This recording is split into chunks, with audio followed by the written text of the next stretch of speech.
we have our army of eggs that are sitting there on that board and doing absolutely nothing. Yeah, we're getting our backside kicked here by this rogue. This rogue with a lifesteal weapon at 30 health. And our army of eggs sitting on that board doing absolutely nothing. Yeah, we're not winning this game. Feels bad.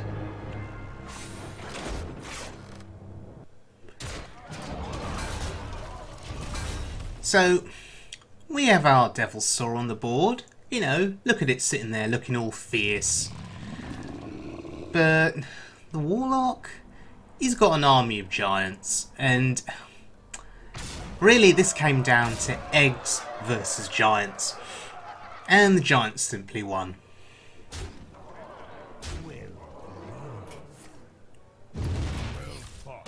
Yeah, we couldn't compete with the giants. Once the Naga Sea Witch came down, it was all over. But I guess that was to be expected. Right, so don't let those two earlier clips put you off. Today we're playing FLAMEWAKER3053's Meatwagon Hunter. And, you know, it's an interesting deck.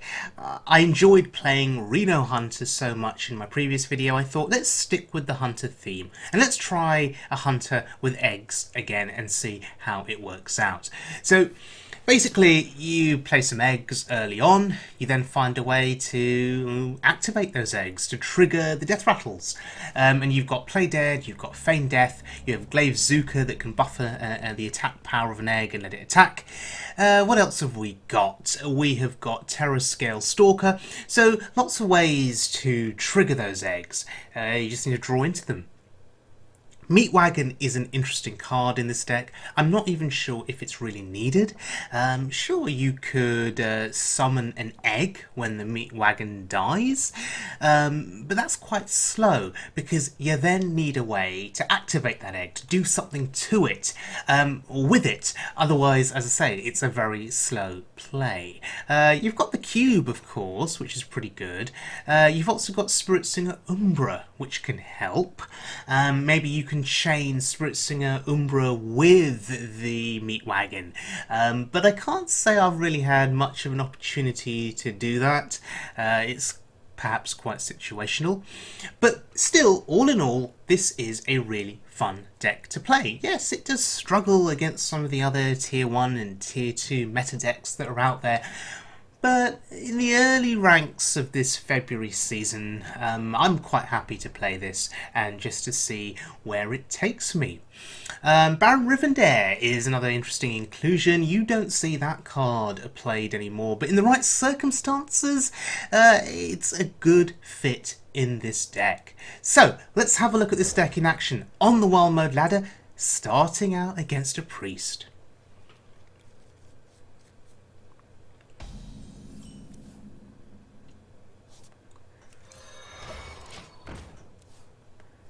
Now, priests are pretty scary. You know, we're playing this deck before the nerfs hit, the February nerfs, and so at this point in the February season, Priest is still incredibly potent and incredibly dangerous. So, we'll see what kind of a Priest this is once he plays Raza, of course. And then we'll know, and then we'll be sad.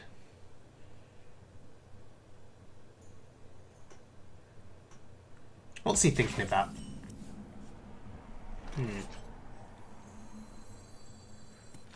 Well, no thinking needed from me. I'm a hunter, I'm just going to play stuff. Although, the two cards that I have on board there, the two bodies, they're not exactly threatening, are they? Look at them just sitting there. I mean, one of them can do one attack. I mean, that's something, right? And that's a card you don't see every day. Interesting. Very interesting. Rank 15. The craziness. Okay, easy pick here. Easy, easy pick.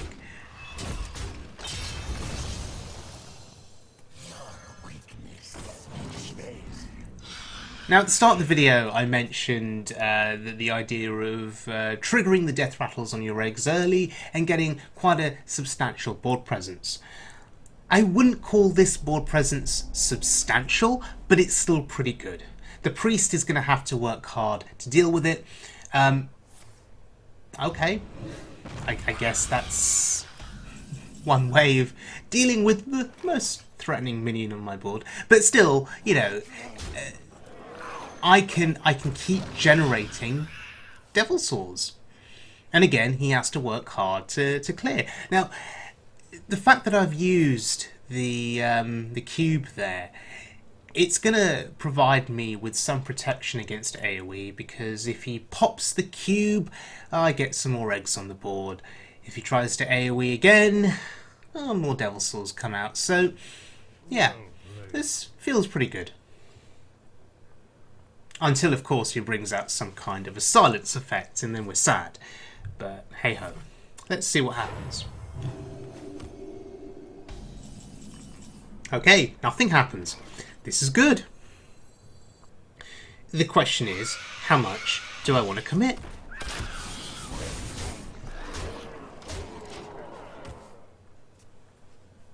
I have Spirit Singer Umbra in hand, and I actually want a Devil Saw egg or a Nerubian egg that I can combo with her.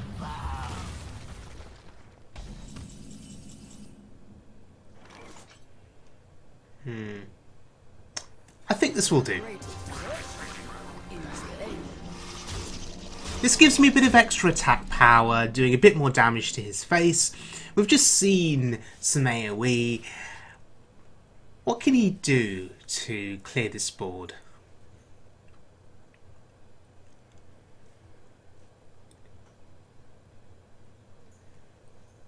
I have a feeling that there's nothing he can do. Yeah.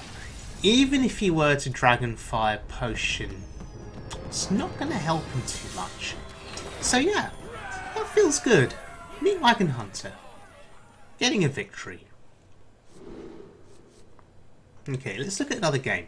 So, we're going up against a hunter here. I'm going to keep this hand. Notice that I've kept the Meatwagon because I'm so desperate to play it and to see if I can get some value from it. To me, that card seems quite expensive for 4 cost, given the actual stats of the body itself, and the fact that in this deck it brings out an egg that doesn't do anything unless you've got some way of activating it.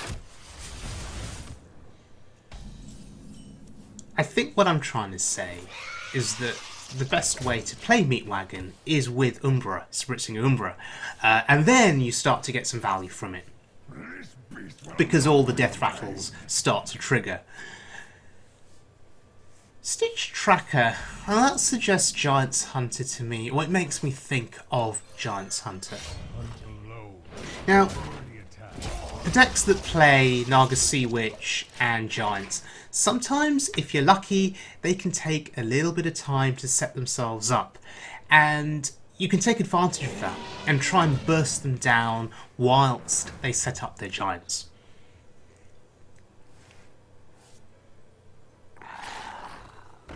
And he's going to do everything he can to minimise the damage that he's taking, and then on one turn he'll flood the board with Giants and then kill us the following turn. So we need to strike a good balance here between clearing board, trading, and going face and doing damage.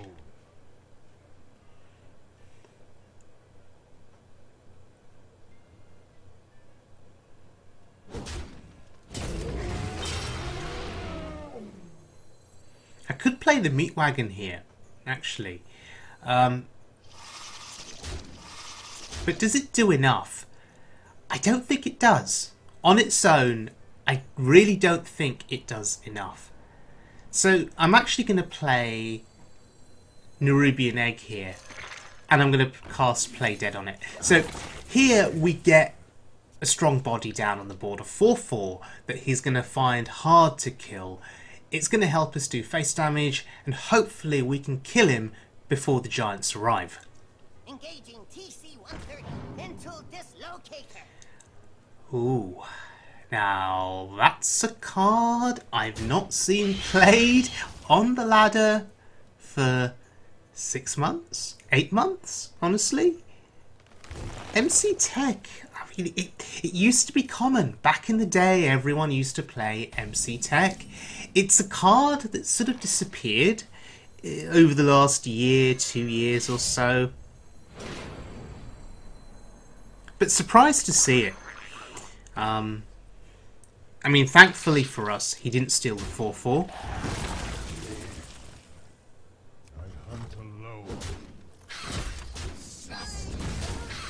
So again, we're trying to get the balance right between trading and doing damage to the face. If this is a Giants Hunter, he is going to be slow to set up. We have a lot of damage incoming on this board. We have our hero power. We have a weapon charge. This beast will not be tamed.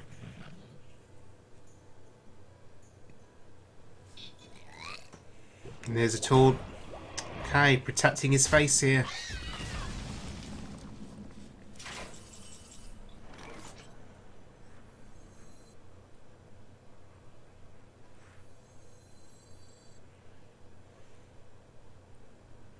Spirit Singer Umbra in hand. Really want to combo her with the Meatwagon, but we need 8 mana. It's too expensive.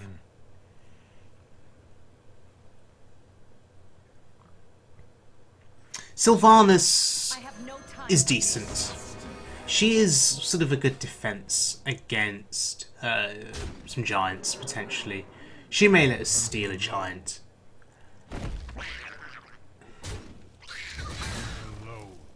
Don't know if I've ordered that correctly, but I don't think it matters. We have a lot of damage on board. In theory, he should be dead next turn.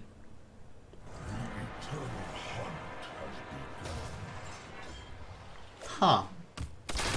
Well, there's some armor gain. That's interesting. Presumably that's going to buy him a little bit of time. We have 12 damage. Maybe we can hunt for something more. In this context, in this situation, none of those cards are really any good. I could just take the cube. If this game is going to drag on a little bit, just take the cube because it could give us some Sylvanas value. So some longer term Sylvanas value if we can cube the Sylvanas and then get 2 more of her back out. That's a good defense against giants. Feign Death does nothing in this particular situation. So, okay, I think here we just Umbra, hero power and go face. So Umbra herself is probably viewed as quite a big threat. He doesn't know what I've got in my hand. He doesn't know what could end up happening if I'm able to fit a cube in on this Sylvanas and trigger the death rattle on the cube. And here come the giants. But as we said earlier, the setup took far too long for him, and we were able to put some pressure on him, and yeah, that's just helped us win the game. And of course, you hero power last. But there's a win streak bonus, and this takes us into 14. Feels good. Right, so FLAMEWAKER3053's Meatwagon Hunter. It's a good deck. It's a fun deck. The presence from the eggs early on can be substantial enough such that you win the game. You know, it struggles against Q-Block, in my opinion. If you can get Sylvanas down and get some value on her, maybe you can steal a Void Lord, maybe you can steal a Mal'Ganis, but I think this deck does struggle against some of the tier 1 decks that are out there. My biggest issue with the deck is that sometimes you have the eggs down on board, you don't get Feign Death, you don't get Play Dead, you don't get any of those activators of the death rattles, and as a result you end up sitting there with a load of eggs on board that do very little. So sometimes you can just get sort of outpaced by other decks. That's an issue.